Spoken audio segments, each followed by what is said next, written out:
Now, one of the things I could do is to take this thing completely apart. That would be the One Lonely Farmer / Musty One fix, where you take it completely apart and you fix it absolutely and completely so that without fail it'll be okay. Or, me and who I am, we could do the peak fix, as Eric Polston once described my work, which means we can blow the dirt out of it that we can see.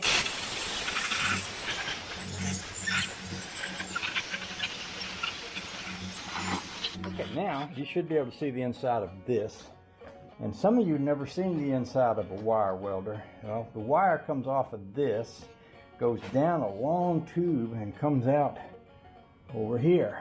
Now, I'm going to take this little tip right here off, because I've got more tips to replace it with, and that's going to help me to get this wire out and back in. So we'll remove this old tip right here.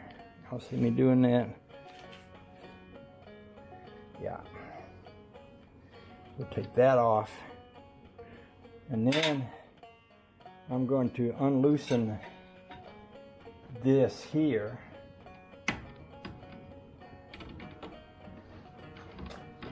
And it will slip over the end of that there, and this comes up. And now this wire should pull out of here. And what I'm going to do is I'm going to cut the wire off of this spool here. And I'm going to put a kink in the end of it. It's just about the right size for me to grab and pull this wire out with.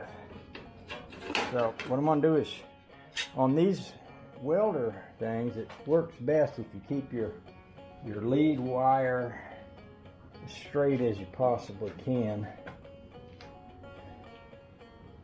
So I'm going to lay this one out I'm going to lay it out like going in the direction that it goes in, out this way. Bring it over here and kind of prop it up against the side of this.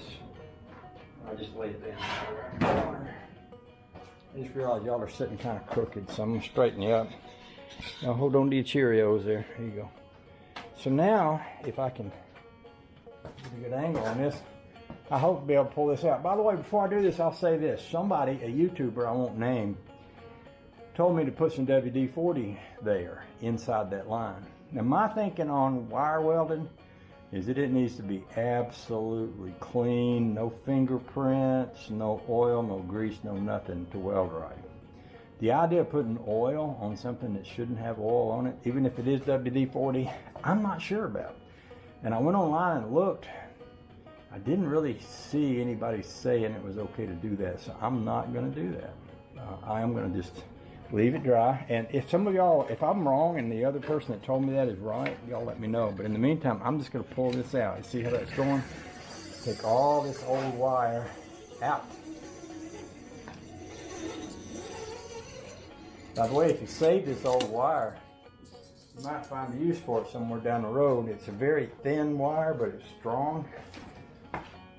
And there's times when you might need a piece of thin, strong wire. Now, if y'all reply to me and say it was okay, you could have done what I said a while ago about putting oil on that. And see, I might put some oil here just because this doesn't touch the wire. A squirt of WD-40 there might be an okay idea. Or even a drop of, I've got some machine oil, not machine oil, some 3-in-1 oil, which is about the same thing as machine oil.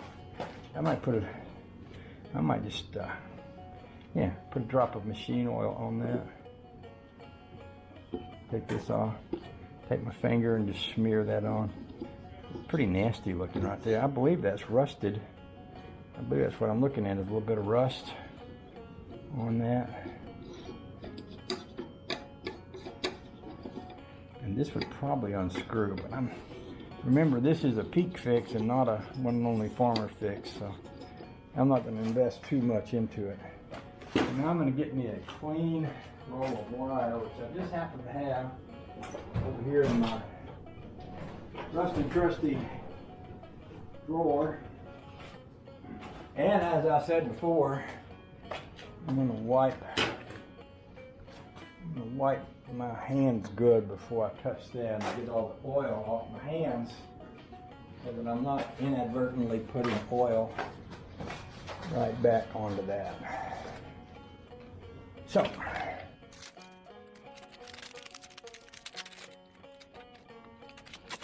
isn't that pretty? Doesn't that look good? Now what they do is they'll stick a little piece of wire right here.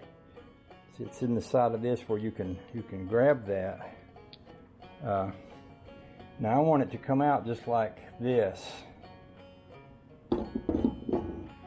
But that seems wrong to me, and it is, because it needs, I was thinking this should be on the outside. When I looked at this, it's going in down here, so actually that should feed from the bottom. So I'm going to put this on here, and I'm going to just rub it up against that thing when I put that oil over there. Okay. And then I'm going to carefully remove. Now this is going to try to pop. When I pull this off, it's going to want to go boing, and all of this is going to want to come off. So what I want to do is, okay, well I think I'll put that right back on there.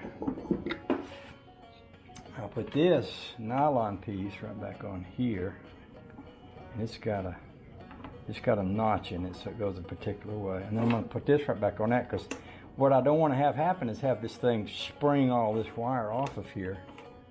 So I'm going to tighten that down, actually quite tight. And then I'm going to put a finger on the wire from the back side under here.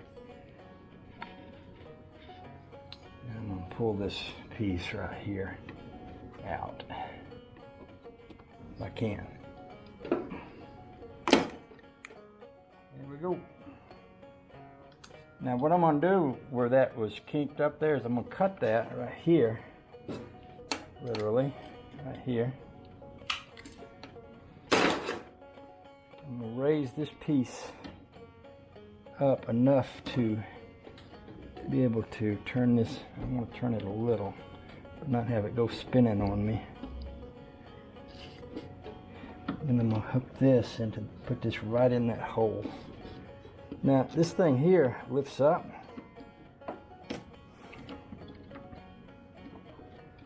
This piece here lifts up, and this goes right in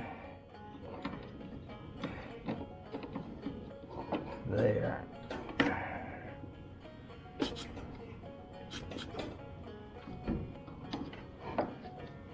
And then there's a second hole right in here, which maybe if I hold this, I don't think I can show you all that second hole without moving the camera, and that's going to require more hands than I got. So take my word for it, there's a second hole that goes in right about here, and this wire goes in here, it comes out here, there's a wheel roller, it goes over and it goes back into this wire on this side over here. So we're going to try to feed that wire. And I don't want to booger up the end of this wire, because as I said before, it needs to freely pass through here.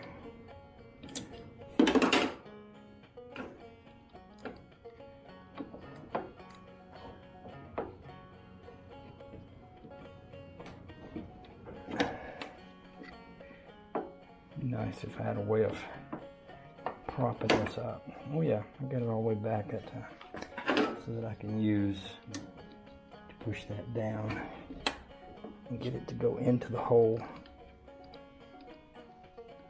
which it's doing now. So now it's in the hole. It goes, comes out, comes in. Now I'm gonna close this back down, and then I'm gonna bring this up.